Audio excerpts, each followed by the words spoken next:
Got you.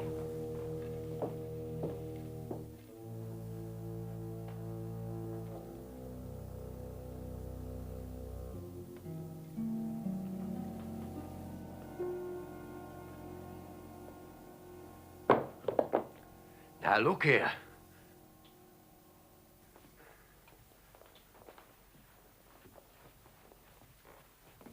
But, Mom... Close the window, John.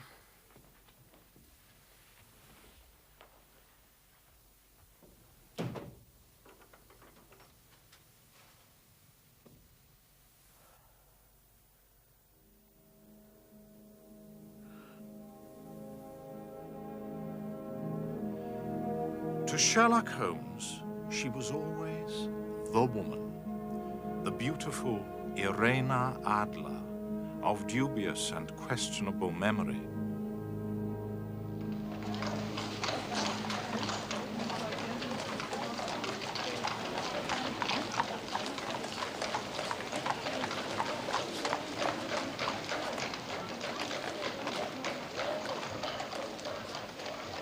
At the time of our involvement in the Irena Adler case, Holmes and I had been sharing rooms in Baker Street for some years.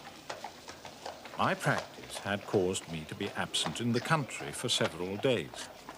As usual, after leaving Holmes for any length of time, I returned filled with apprehension as to his mood.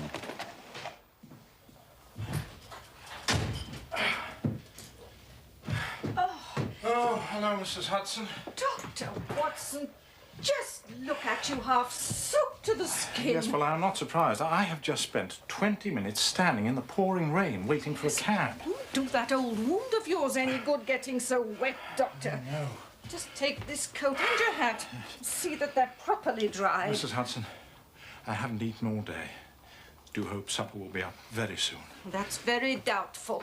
I don't know what's come over Mr. Holmes. He seems to be all on edge. I'm not to bring up supper until I'm called. Those are his orders. Thank you, Mrs. Hudson.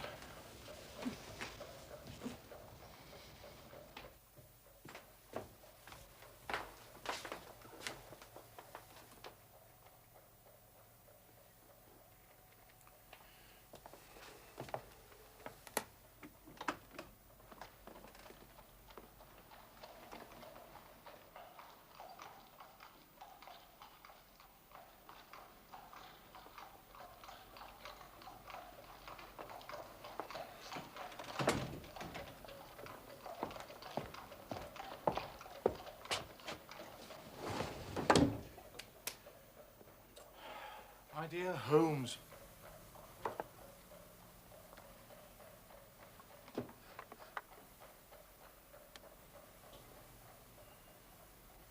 What is it tonight?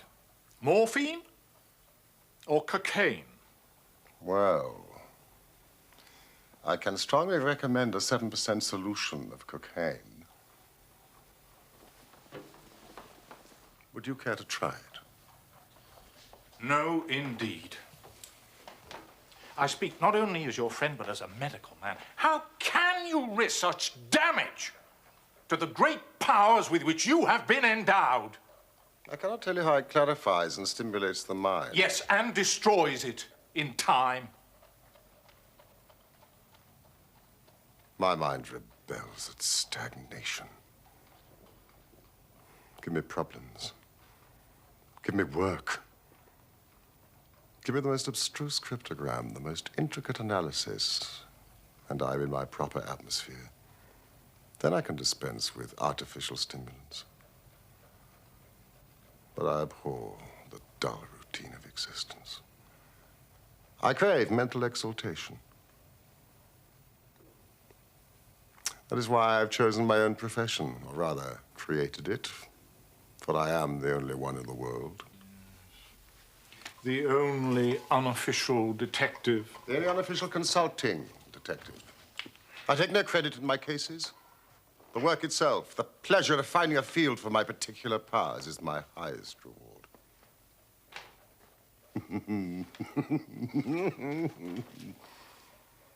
You can close that drawer. You have made the wrong diagnosis, Doctor. I have my stimulant here.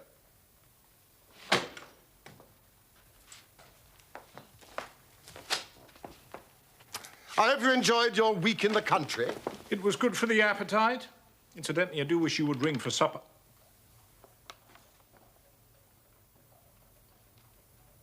What is this? Means I must get ready for my visitor. It came by the Morning Post. Give me your observations. Well, I mean, it's undated and without either signature or address. Good. Read it aloud. Dear Mr. Holmes, there will call upon you tonight at 7:45 a gentleman who... Good heavens, we've only a few minutes, Holmes. Go on. A gentleman who desires to consult with you upon a matter of the very deepest moment. Your recent services to one of the royal houses of Europe have shown that you are one who may be safely trusted with matters which are of an importance which can hardly be exaggerated. This account of you we have from all quarters received. Be in your chamber, then. Good heavens, this is a mystery indeed. What do you imagine it means? Well, I have no data yet. It is a capital mistake to theorize before one has data. But the note itself, what do you deduce from it? It's a man's writing. Good. Presumably well-to-do. It's expensive paper, this. It's peculiarly strong and stiff. Peculiar, that is the very word. It is not English paper at all. Hold it up to the light. Ah. Large E, small g, large P and G with a small T woven into the texture. And that is? Maker's monogram. Excellent, Watson. Come along. Let us consult our Continental Gazetteer. Your cigars. You see, I was not unmindful of your return. Oh. Would you care for some whiskey? Later, perhaps, when we've eaten. The monogram is an abbreviation for Papiergesellschaft, which is the German for paper company. And the E.G. Eglonitz Egria. A German-speaking district of Bohemia, noted for its numerous glass factories and paper mills there. Bohemia. The Kingdom of Bohemia. And the note is written by a German. You see, this account of you we have from all quarters received. Only a German is so uncourteous to his verbs. So we are to expect a German from Bohemia. Here he is. Drawn by a pair. A nice little broom. There's money in this case, Watson, if there's nothing else. Holmes, I think your visitor will want me out of the way. Not a bit, Doctor. Stay where you are. I am lost without my Boswell. But he sounded so secretive. I may need your help, and so may he. Now stay in that armchair and give me your full attention. Here he comes.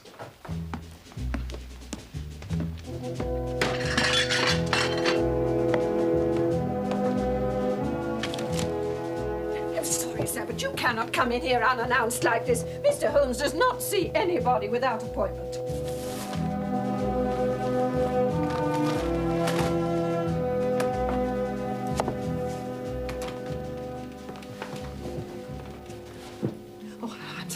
Mr. Holmes, there was nothing I could do. It's perfectly all right, Mrs. Hudson. If you would kindly leave us and close the door. Thank you.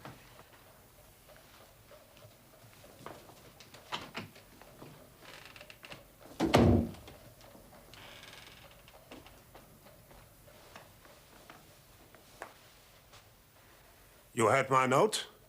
Yes, pray take a seat. This is my friend and colleague, Dr. Watson, who is occasionally good enough to help me in my cases. How do you do, sir?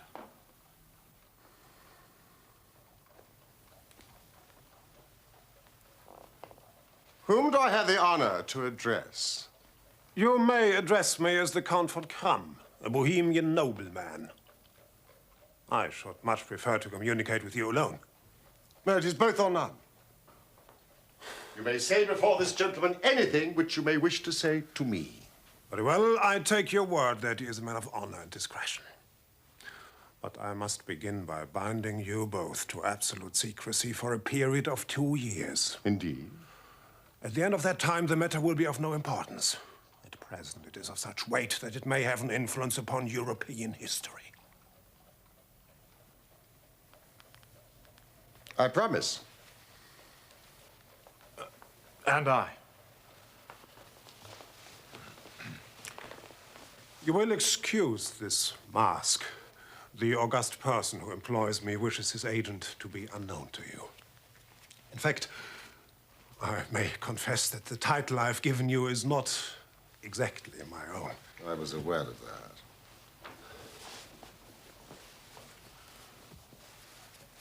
The circumstances are of great delicacy. Every precaution must be taken to prevent an immense scandal which would seriously compromise one of the royal houses of Europe. To speak plainly, the matter concerns the great house of Ormstein, hereditary kings of Bohemia. I was aware of that too, Your Majesty.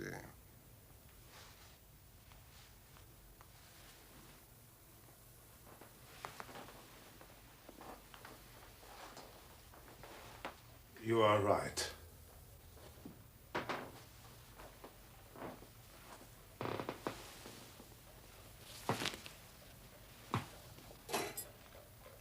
I am the king. Why should I attempt to conceal it? Why indeed? Your Majesty had not spoken before I was aware that I was addressing Wilhelm Gottschalk Sigismund von Ormstein, Grand Duke of Kassel-Felstein and hereditary king of Bohemia, and in passing, the finest duelist in Europe. You have killed 4 opponents.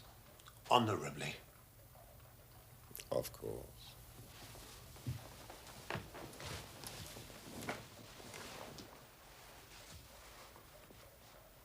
The facts are briefly these.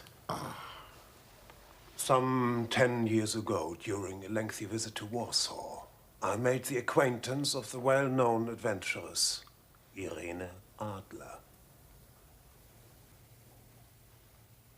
The name is no doubt familiar to you. Kindly look her up in my index, will you, Watson? So, I deduce that Your Majesty became entangled with this lady, wrote her some compromising letters, and is now desirous of getting them back. Precisely so. But how could you know that? Abineri, Italian General Staff. Adler Irena, born New Jersey, 1858. Is this the lady? New Jersey, let me see. Singer, contralto, appeared at La Scala, opera houses Petersburg and Warsaw. Retired from the operatic stage, now living in London. Makes occasional concert appearances. That is the lady.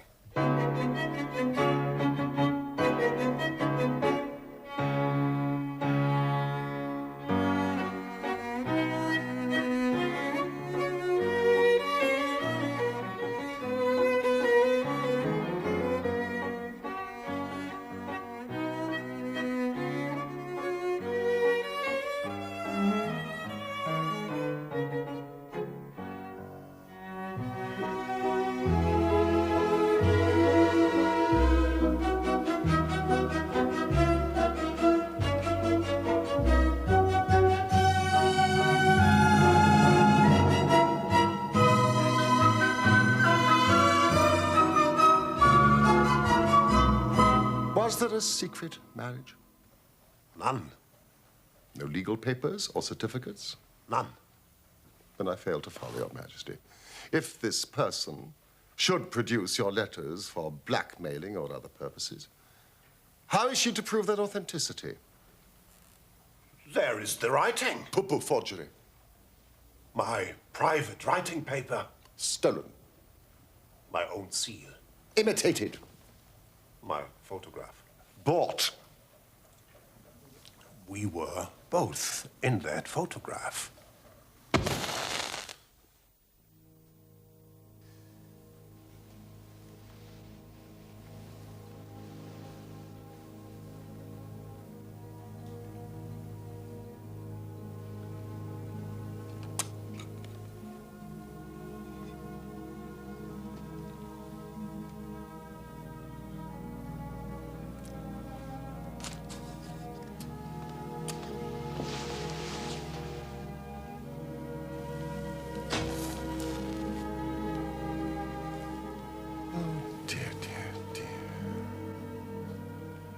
Yes, that is very bad.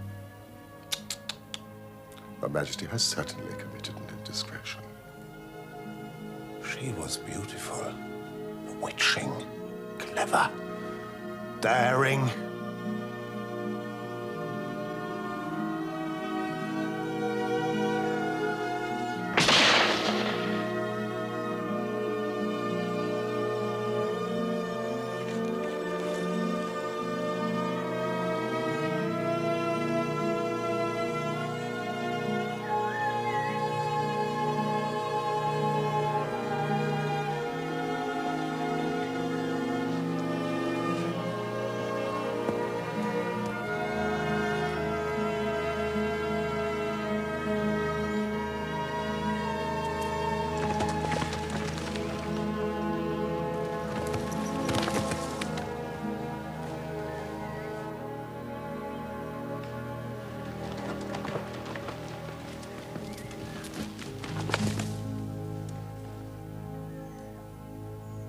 I was only crown prince then. I was young. I am but 30 now. Of course, Your Majesty has attempted to recover the photograph. We have tried and failed.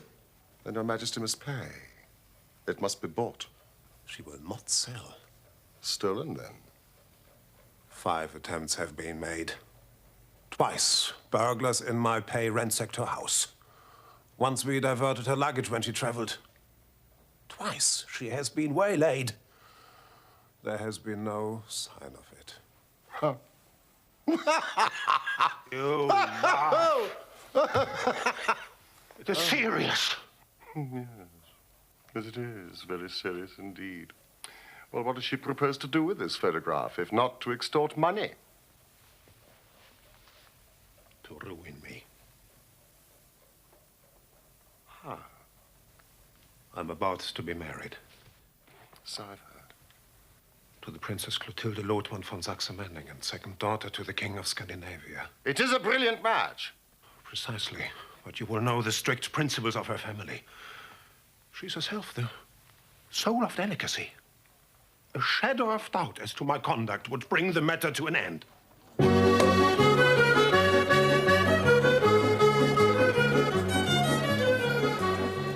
And Irena Adler Threatens to send them the photograph.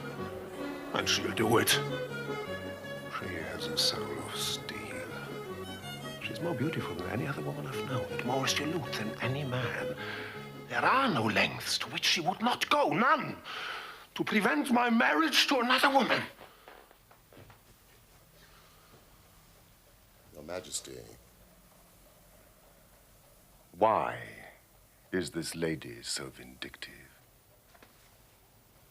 Oh, there was once some talk of marriage. Ha! She would not see that it was impossible.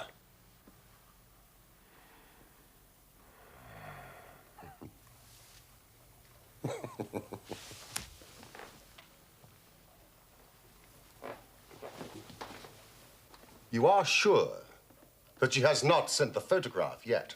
I am sure. Why? It may be on its way at this very moment. Because she has said that she would send it on the day when the betrothal was publicly proclaimed. That will be next Monday. And I must leave London on Friday to be home for the ceremony. Ah, then we do have 3 days. Well, that is very fortunate, for I do have other matters in hand. Where can I find Your Majesty in London? It's the Langham Hotel. As the Count von Krumm, remember? Yes, of course. And as to expenditure?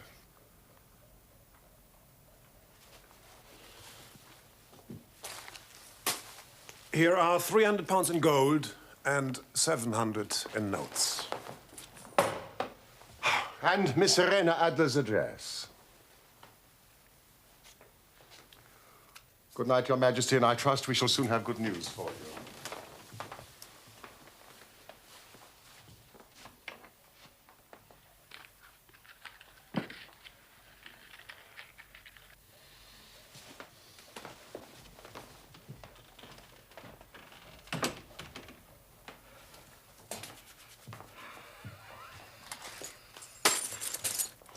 Holmes, we can dine at Romano's.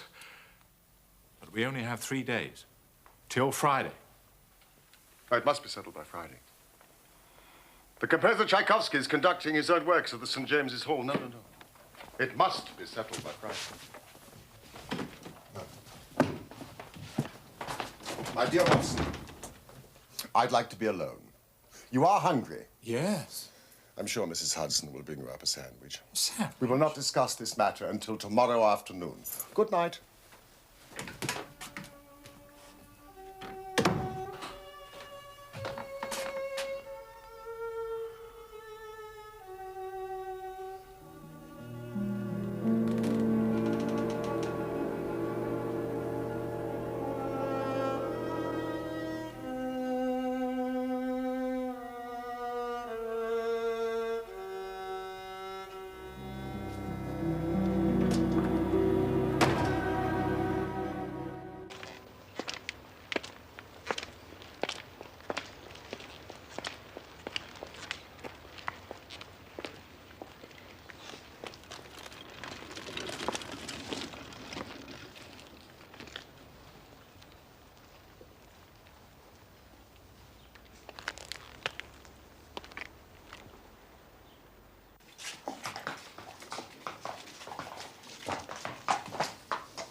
Better than working, innit, mate?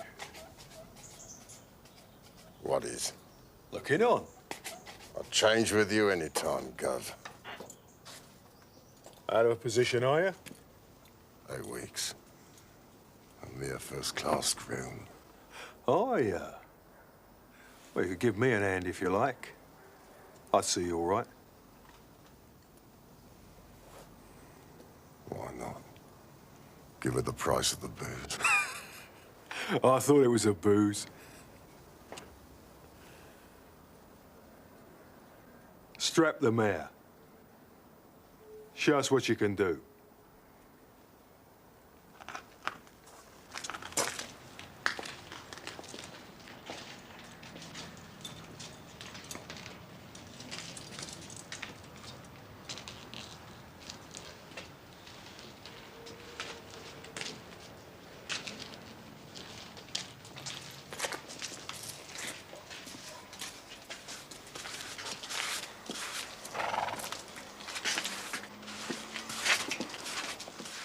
I spent a couple of hours with the cabbie and his cronies. Miss Irena Adler has certainly turned all men's heads in those parts. She is the daintiest thing under a bonnet on this planet.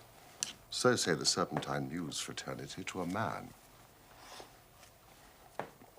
She lives quietly, drives out at 5 in the evening, returns at 7 sharp for dinner. Seldom goes out at other times, except when she sings. She has only one male visitor, but sees a good deal of him. He never calls less than once a day, and often twice. His name is a Mr. Godfrey Norton of the Inner Temple. You see the advantages of having a cabman as a confidant. Mr. Godfrey Norton is a lawyer. That is important. Ominous, perhaps. Why his repeated visits? Is she his client, friend, or mistress? If he is her lawyer, he might have the photograph in his strongbox. If I love her, he might not even know of it.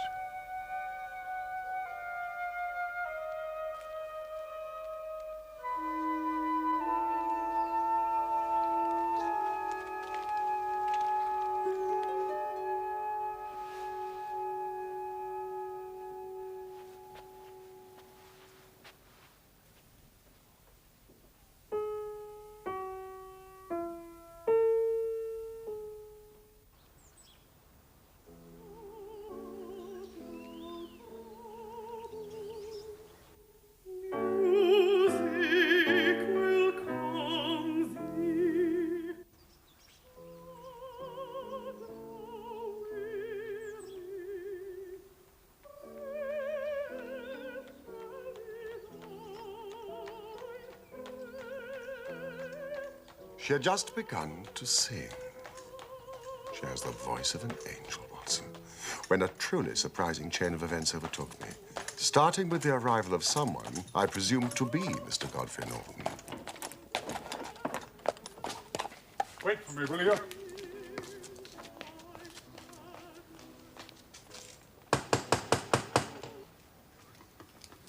Fetch your mistress's carriage.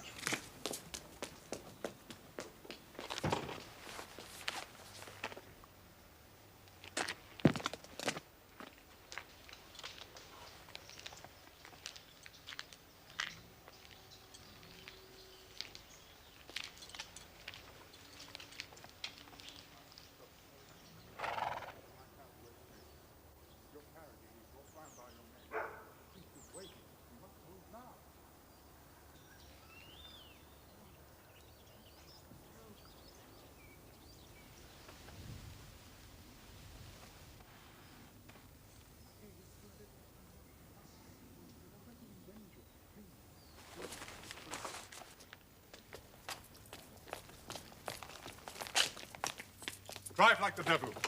Church of St. Monica, Edgware Road. I must arrive there at least 5 minutes before 12. That gives you 20 minutes. Half a guinea if you do it.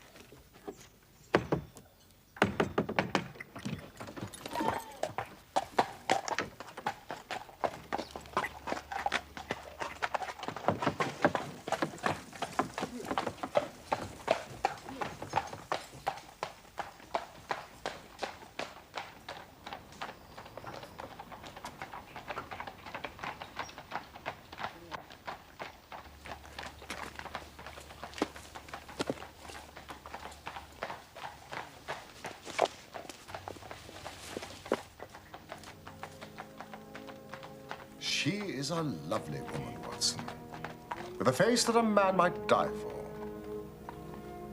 Face a man might die for. Unusual language for you, Holmes. A metaphor, Watson, nothing else. I was just about to sprint after a landowner and perch on the back when another cab came through the street. He looked twice, such a shabby fare. But I jumped in before he had time to object.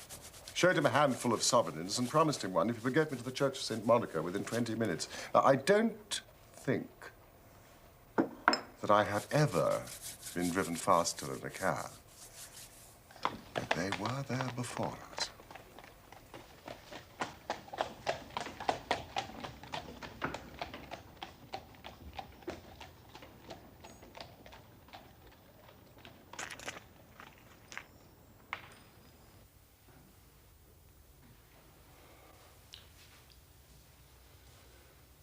I'm very sorry, Mr. Norton. For pity's sake, it's almost midday. The latest time allowed by law. I would have called in one of those confounded churchmen, but I saw no reason to let them know our business, and I sent them off for a drink. Oh, dear Lord. Godfrey.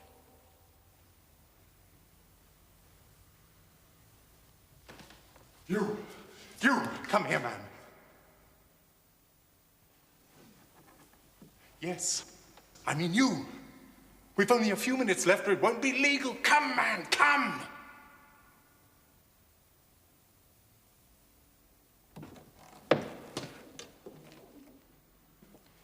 Hold this and do as you're told. You'll be paid. Ah! We have our witness. The ceremony may proceed.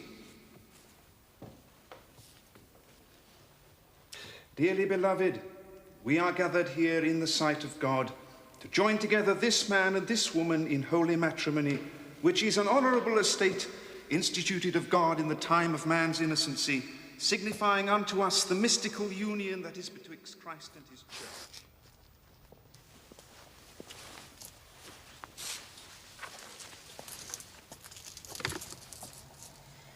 Irena. I allowed you to persuade me. Now you must allow me to persuade you. I shall see you tomorrow. At the very first moment. I love you.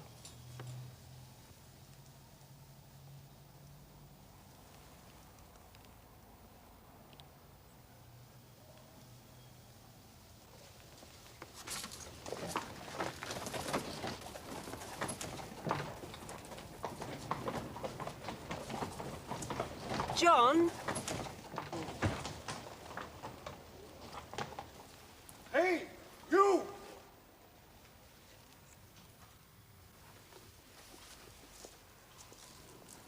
Come here, my man. Come here. Godfrey, let me.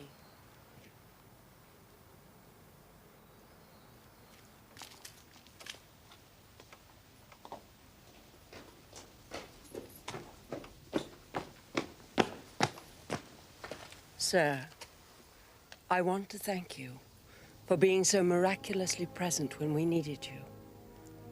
How fortunate that you have remained close by. Well, I'm in no hurry, Mom. I hope you will accept this.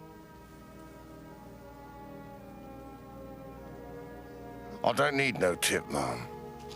Oh, sir, let us call it a little souvenir.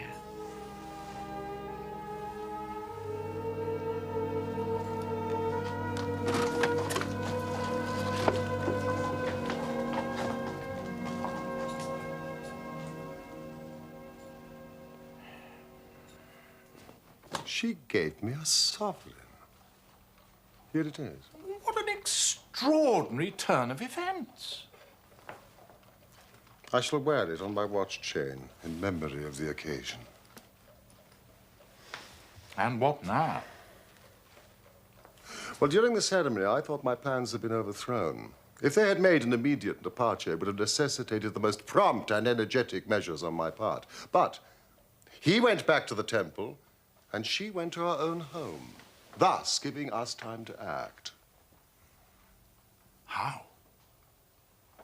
Doctor, I shall require all your courage and alertness. I should be delighted. You don't mind breaking the law? Not in the least. Nor running the chance of arrest? Not in a good cause. Oh, the cause is excellent.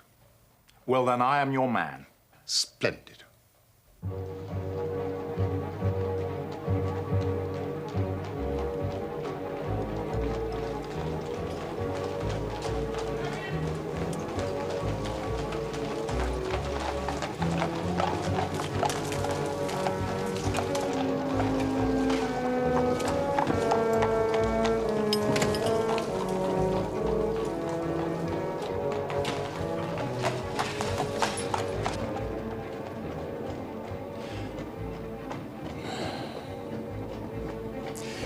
Now, the question is,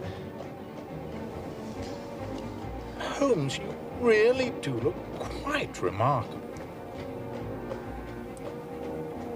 No, the question is where to find the photograph. I mean, the house has twice been burgled. She was too clever for them. She is a remarkable woman. Well, they must have searched very thoroughly. They did not know how to look. And how will you look? I shall not look. What then? I will allow her to show me.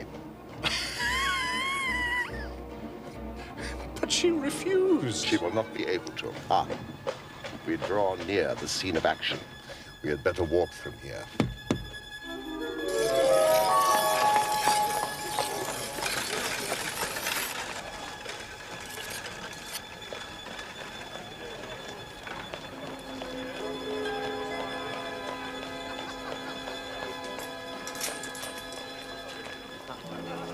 You know your instructions.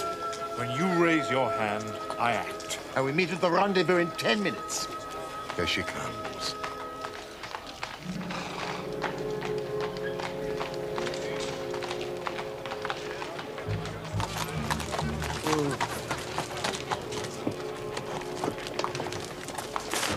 Oh, no, you don't have it. I was here first. I opened the door, lady. You never know it was me. Clear off, you two.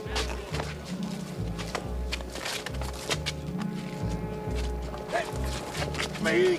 Oh! Opening carriage doors is a legitimate means of livelihood, Mr. Flunky. You ain't gonna stop a man earning a copper, see? Pass. You there. Let go of my coachman. Take the bread from me mouth, would ya? I'll fill your mouth, chum. Oh.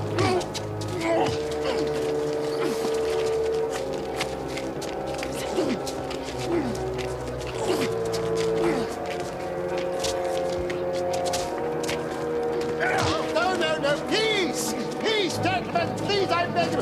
Peace, I beg of you, madam. I must protect you. So stop that. Go, and you stop. Oh! Stand back. You see what you've done. He's dead. Stop him, mate, before the coppers come. He's still breathing, but he's taken a bad knock. I'm sorry, ma'am. You did your best, John. Is he badly hurt? It is only superficial, but he needs attention, quickly. He can't lie in the street. Bring him into the house.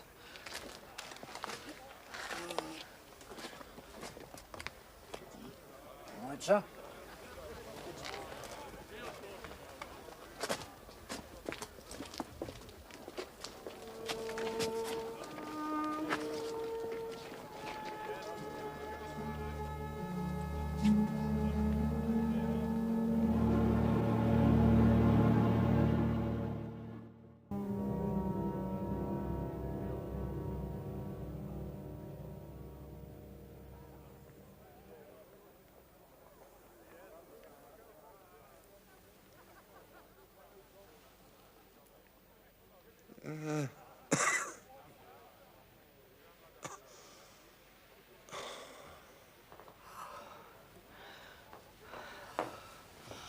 Oh, you're conscious. Thank goodness. You are a brave man. Over here, Willard.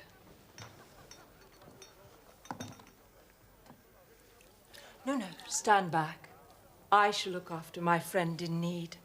Sir, will you look toward me? It is no sight for a lady. I have strong nerves, dear friend. No, I cannot permit. Thank you. A bandage. As you wish.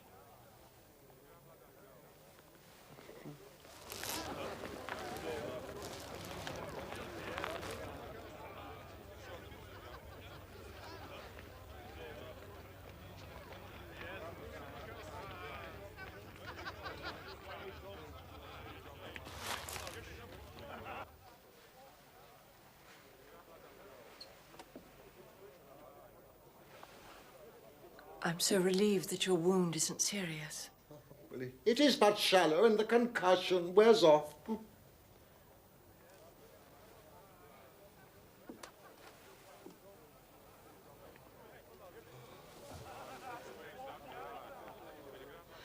How extraordinary. Madam? That so many people should gather in such a quiet little turning. Well, it's the gang, madam. It was all prearranged to rob you. All those men to snatch one little purse. Oh, no, dear friend. It wouldn't have paid them. My vocation takes me much amongst the poor and even the criminal classes, madam. Look at those people staring. Oh, curiosity is so unseemly, but I fear universal. Oh, I am so sorry. I think I'm going to faint. Ah, air. I need some air. Willard, the window. Oh.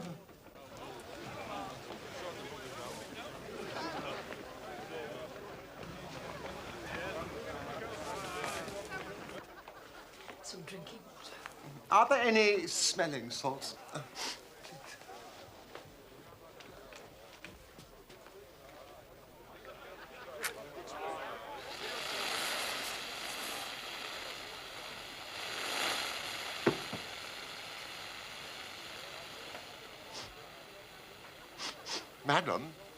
Madam, I think I can smell fire.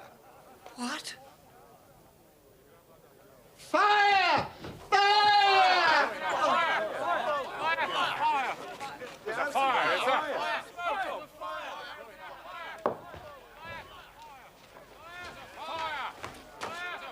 Madam, come out of here quickly. I'll take care of the old gentleman. I can't breathe. It's a false alarm. It's a false alarm. Look. It's a trick. It's a trick. Tell them. Tell them. Oh. It's a false alarm. Do you hear? We do not need the fire engine.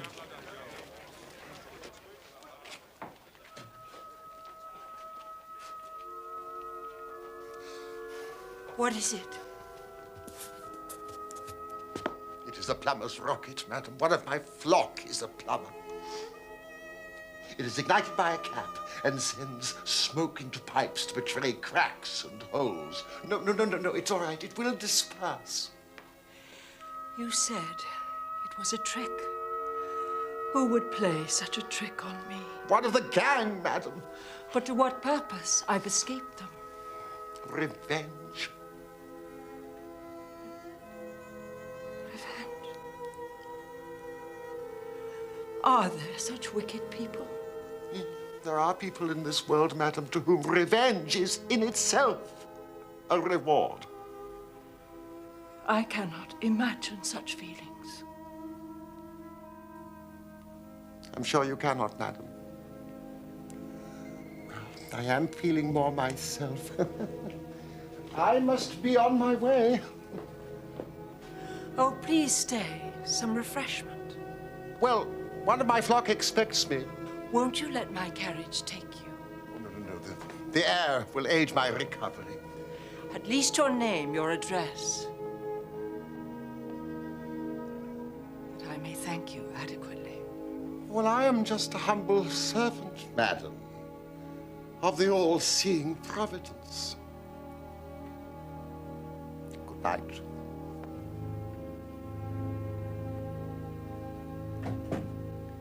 Good night.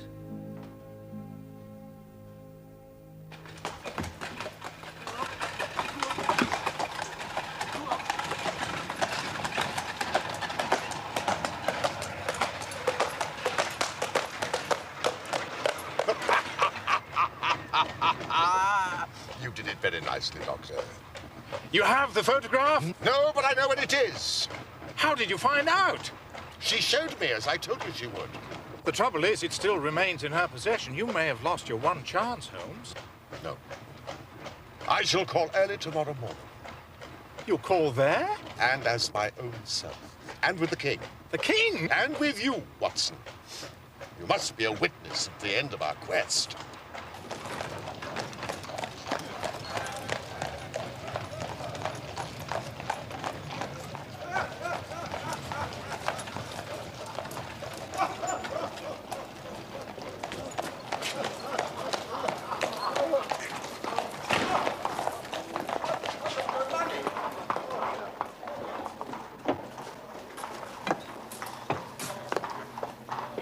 I trust you will sleep well tonight for a change, Holmes. Well, there's nothing like success for curing insomnia.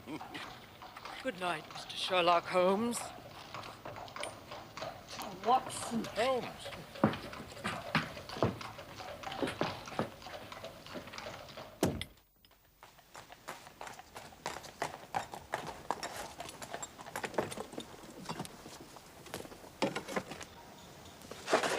But she could not love him. I'm in hopes that she does. Why?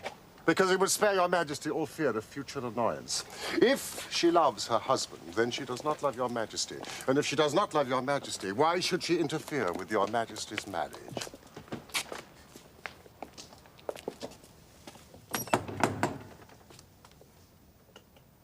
Mr. Sherlock Holmes, I believe.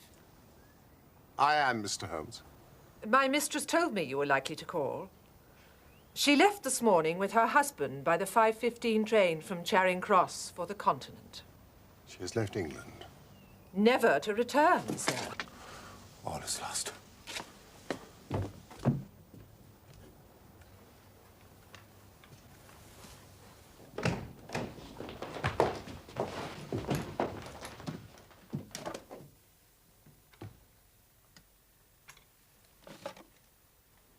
Wir sind gerettet.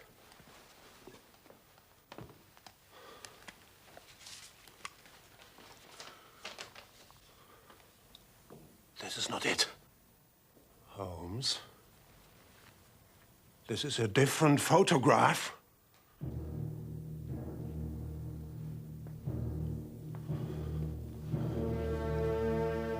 Do you hear me, man? The letter.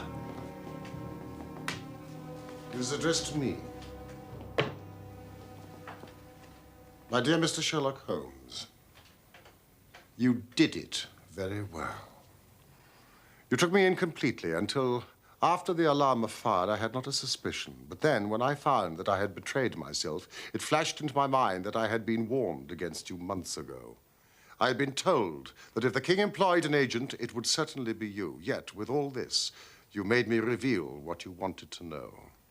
Even before, when the presence of so many people in the street had sounded an alarm in my instinct, I could not think evil of such a dear, kind old clergyman. But you know, I have been trained as an actress myself, and male costume is nothing new to me. Yes, it was I who followed you to your door, just to make sure that you really were the celebrated Mr. Sherlock Holmes. It was I who rather imprudently wished you good night. Then I started for the temple to see my new husband. We had married in secret in case we needed to leave the country to elude the king. Your appearance on the scene was the signal for flight. You are too formidable an antagonist.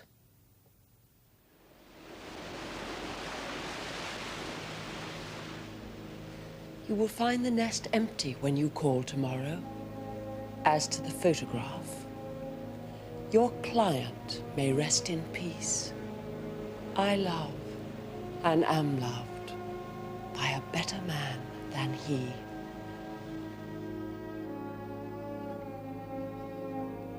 The king may...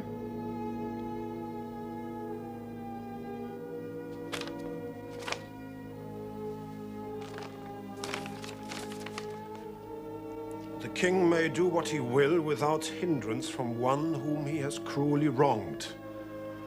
I kept it only to safeguard myself and to preserve a weapon which will always secure me from any steps he may take.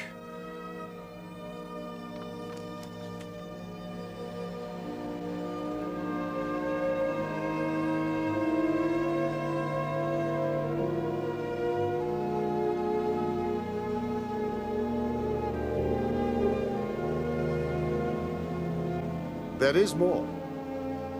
I leave another photograph which he might care to possess.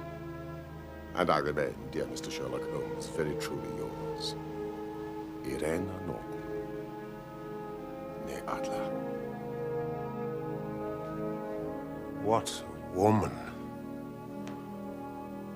What a queen she would have made. Is it not a pity she was not on my level?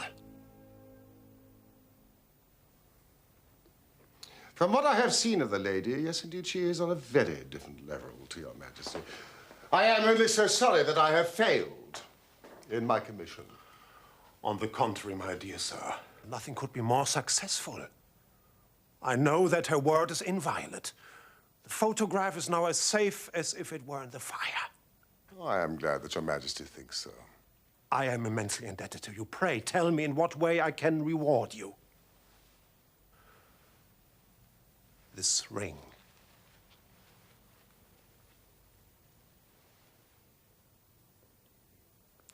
Your Majesty has something which I should value even more highly. You have but to name it. This. Irene's photograph. Certainly, if you wish it. Then I have the honor to wish your Majesty a very good morning.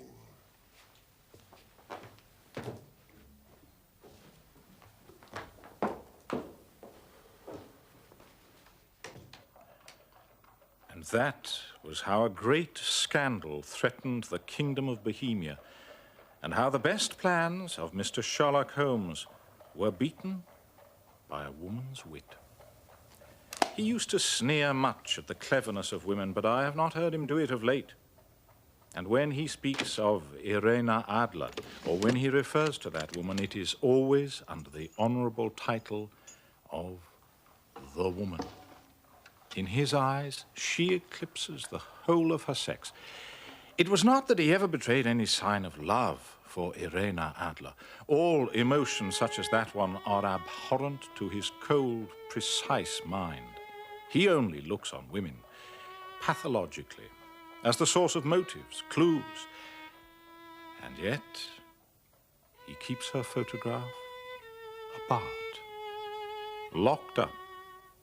There is but one woman to him, the beautiful Irena Adler of dubious and questionable memory.